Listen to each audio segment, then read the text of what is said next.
reject the president-elect! We reject the president-elect! Chants of "Not my president" stung the air. Thousands of protesters streamed through the streets in the pre-dawn hours of Wednesday, expressing their anger at the election of Donald Trump as president. Donald Trump's ability to mobilize perhaps Latin racist thoughts is incredibly terrifying, and it's urgent to be out here today. Trump-owned properties were also targeted in Washington and Chicago as police struggled to set up barricades to keep crowds away.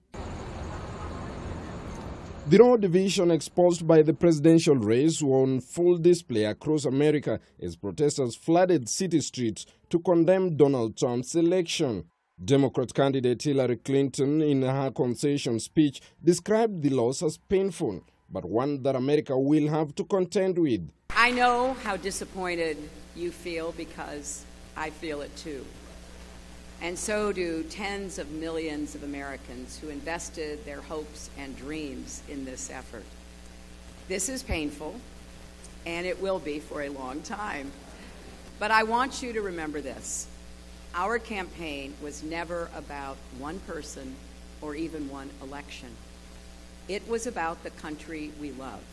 In recognition of the ongoing countrywide demonstrations against President-elect Donald Trump, President Barack Obama promised a peaceful and smooth transition of power. It is no secret that the president-elect and I have some pretty significant differences. But remember, 8 years ago, President Bush and I had some pretty significant differences. But President Bush's team could not have been more professional or more gracious in making sure we had a smooth transition so that we could hit the ground running. And one thing you realize quickly in this job is that the presidency and the vice presidency is bigger than any of us.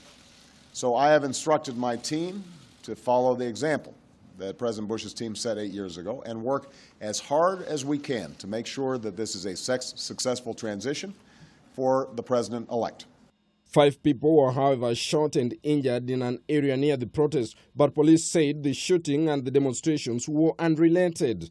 In New York, home of the president-elect, at least 30 people were arrested when police cracked down on twin demonstrations in Columbus Circle and at Trump's Tower. The New York mayor couldn't hide his displeasure with election results.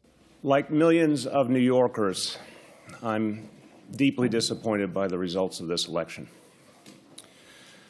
But I'm equally dedicated to our democracy and determined to preserve the values our city cherishes.